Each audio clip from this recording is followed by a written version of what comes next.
Okay, hello everybody. I'm going to open up these last three starter decks. If you saw my last video or the second to last video, I forget which one it was now. There were three unopened packs. We opened up 9 of the 12 starter decks because only 3 people showed up for the tournament, sadly. Now, my other friend, one of my friends who showed up, also bought a starter deck box. So we want to do. We're going to try to do this again with 4 players, and I looked for a booster box, and they're too expensive right now. I couldn't find one for a reasonable price. They're all over $100, and I'm not paying $100 for a limited booster box. I'd pay like 70, 80, and 80 is a lot because I mean like total tax and shipping. So probably wouldn't go too much higher than that. But I'm going to open these up and see what rares we got. I might try to turn this into one good starter deck, possibly. I have a bunch of starter decks that I've made basically into good, decent, playable decks so that we can, whenever we feel like it, we can just pull out a starter deck and play some Wyvern, just the basic game because it's fun. It's fun to do that. But while I'm doing this, I wanted to talk about a couple things. I'm assuming these are sealed inside. They were in the other packs.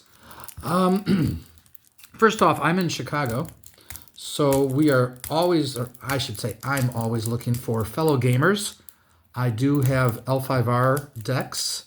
They're mostly the older backed. I do have some of the newer back generic bordered cards that I don't particularly care for, but the cards are good.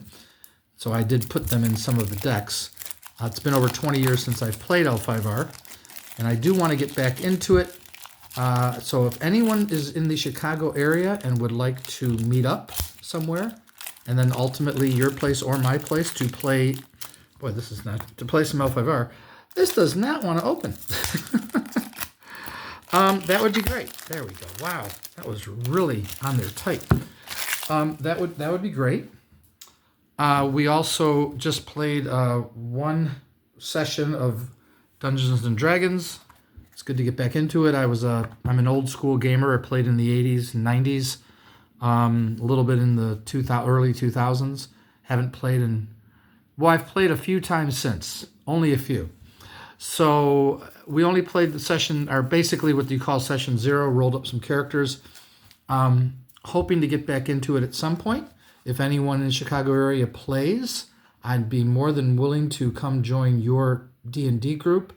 If you would like to join our D&D group, it's currently just 4 players. So very small group. Well, me and 4 players. I'm the dungeon master, but I'm very rusty and I definitely need to work on things. I've forgotten a lot of stuff, so we'll see. Oh, wall's not too bad. We'll see how that goes. Also, so I mentioned L5R, Chicago. Yeah, I've written 2 D&D novels, self-published them on Amazon. We're coming up to the rares here. Oh, I only have 1 copy of Dragon Mother, and I always wanted another one. A weird card, though. Is this really worth it? So the cards are played face up. Is that really going to do anything? See, I don't know why I'd put this in a deck. But I love the card. It just looks great. And of course, power switch is awesome. Glad to have a power switch. Too bad it's the old wording. It affects the base strength, for those of you who don't know. It's base strength, power switch, and Medea spell. So those 2 cards we'll put off to the side because they are clearly going into my collection. Oh, look, terrain's out of place. How dare they? They were sloppy putting these decks together. So anyway, they're on Amazon if you'd like to go take a look. I only have 4 reviews of my first book, and I don't have any reviews of my second book, sadly. I obviously think they're really, really good. But I like the reviews, even though 3 of the 4 people were my friends. But they wrote them without me even knowing they were writing them. And then they let me know later. So I do like what they said. So I hope you check it out. The books are called Forastera's Fate. If you click on playlist on my channel, you will find my narration of those novels. Forastera's Fate, very easy to find, and then links to Amazon are there. You can also click on playlist for all my Wyvern videos. So I have 2 Wyvern playlists. One for let me get this back in my head. One for the games that we've played. We've videotaped them, but my tripod is on an angle. It's got a little stand. I can't. If I could get it directly overhead, they'd make much better videos. And I don't know how to do that. And I looked at tripods on Amazon, bigger tripods, and I still have no clue how one would go about doing that. So that's unfortunate, but you can see us playing. And then, of course, then there are all my deck tech videos, and I have a lot of Wyvern decks, a lot of constructed decks that I have built, and almost all of them are on YouTube now. I'm actually building one right now. I was going to make a video for it. I thought, well, let me wait. Let me think about it. But I just came up with another idea for a deck that might be fun to play. So we'll see how that goes. But if you like Dungeons and Dragons, check out my novel, my narration, Forastera's Fate. You can listen to it in your leisure. I would love it if you'd leave a comment. The first video is an introductory video. It's basically like a session 0 for like if you were about to play. The book is written in a kind of an unorthodox style, in the style of a play, and it tells the story of a party of adventurers who go adventuring. So, as one of the reviews said, it reads like a great gaming session. We did not open one of these in the starter deck box, so nice to see one finally.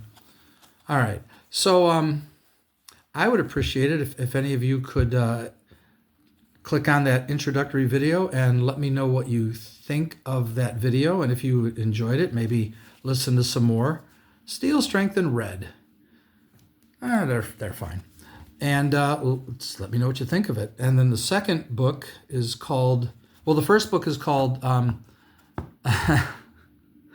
boy, I'm drawing blanks right now. I don't know why. The Sacred Shrine and the Valley of Caves. And book 2 is called The Caves of Ordered Randomness. Now, these 2 novels that I wrote are big books. They are 8 by 11. Book 1 is 540 pages long. And book 2 is like 480 pages long, so it's shorter. But it's I think you'll find the stories to be quite interesting. Book 2 is completely my own creation. Book 1 I borrowed from certain materials. It's basically a campaign that I was working on and never got to play the campaign due to unfortunate, sad circumstances in my life. And I ended up just creating 8 characters and went adventuring with those 8 characters, in the sense that I started writing how the adventure might go. And I was literally trying to write a book at that point. And I chose the unique writing style because I didn't want to do the quotes thing that everybody does. I just wanted to create my own style, which I did. And I've since changed it. If I ever finish writing book 3, the style is slightly changed. But I wrote 2 short stories after those 2 books, and that shows my slightly altered writing style. So you can, and I've narrated those books as well. They are called Sheila and the Dungeon Master. They are both in their own playlist. They are both less than 100 pages, so they're short stories. And it's basically a tale, kind of D&D-ish. I mean, it has D&D elements to it. It tells a story about those 2 characters, Sheila and the Dungeon Master. And it really technically takes place after my book series, which is a 5-book series. So you don't have to have read the book series to read the short stories. I'm having so much problems opening this. This is unreal. Hold on. Okay, never try opening a Wyvern deck with a pen. It wouldn't break the plastic. Unreal. But I like them. They're a little more adult themed. They're basically, my books are like 12, 13 plus for reading. And the short stories are more 15 to 16 plus. They have some adult themes. There's some nudity and sexuality in them, and some scenes of blood and gore. But there's blood and gore in the other one too, maybe not as descriptive, I guess you could say. I mean, they're fighting monsters, so clearly there's going to be blood and gore. Oh, look, Apollo and Magic Shield.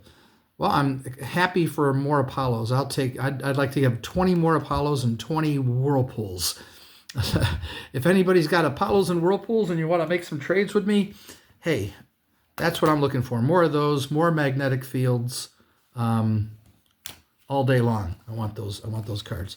And I know there's nothing really to look at in here. It's going to be the same stuff. We did have a couple nice cards in this deck, though. The City in the Sky, the Hurricane or Island. I forget which one there was, but there's some decent stuff in here. Wyvern is such a cool game to play. It needs work, but you can just take out all these cards that don't work. See, like I think this card should say, and also counters the play of Golden Apple and Fountain of Youth. Now all of a sudden I'm going to play Ra.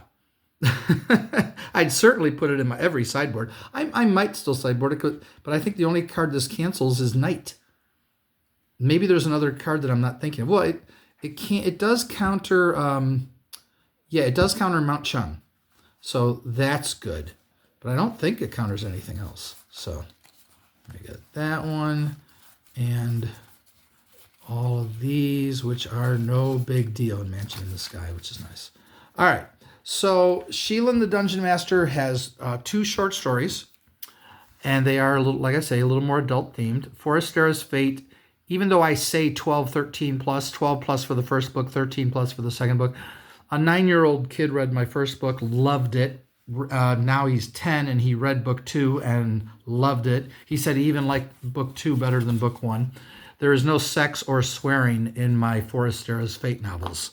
There are a couple of PG scenes, possibly you could say PG-13, where the topics are talked about, but there's no sex and no swearing.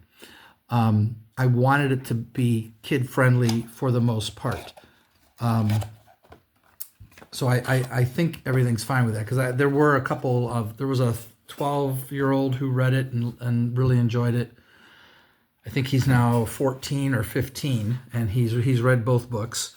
And I was interviewed on a small YouTube channel called Fate Master Cesium, and they talked.